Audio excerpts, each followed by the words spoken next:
Hello, I'm Dr. Njihia Samuel, a practicing obstetrician gynecologist working with Park Road Nursing Home and partnering with Ponea Health to discuss with you today on cervical cancer screening. Cervical cancer is again one of the most common cancers in women, and it's also one of the most preventable cancers when screening is done well and it's done timely and consistently.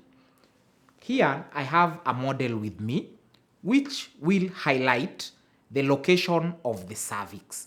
So the cervix is the entry point to your uterus, and it's located at the far end of the vaginal cavity. This being the vaginal cavity, here we have the cervix, the entry point to the uterine cavity.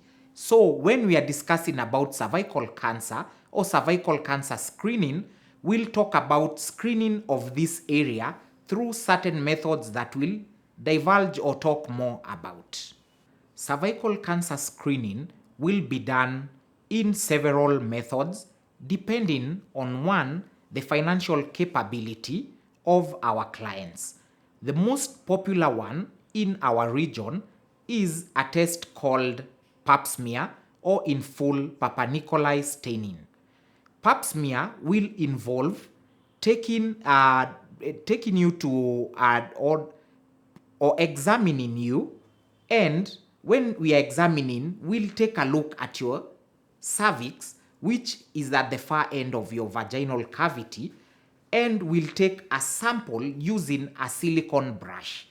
Far from the truth that many people have heard that it's a very uncomfortable procedure, it's a very painful procedure.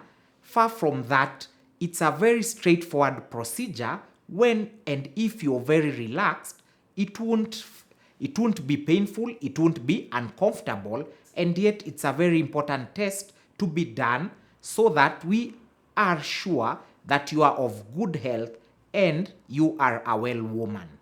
Once we undertake the sample, or once we take the sample from your cervix, it will undergo a string of staining whereby we are assessing your cells. We are assessing the cells for any abnormality, and these abnormalities, if not checked or left untreated, eventually lead to cervical cancer. Pap smear is thus a very important test because when we get abnormal cells, we are able either to do a form of treatment or continue screening and monitoring you to avoid the progression to full-blown cervical cancer. The other form of screening method would be what we call high-risk HPV testing or high-risk human papilloma virus testing.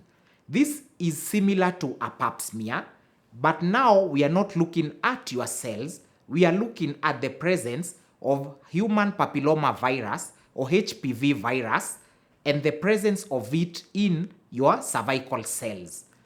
We'll be testing the most common types of human papilloma virus. This is type number 16 and type number 18 to see whether they are in presence. At times we can do the high-risk HPV testing together with a pap smear so that we are sure, are you at high risk of developing cervical cancer or not? Thank you for joining us in this discussion.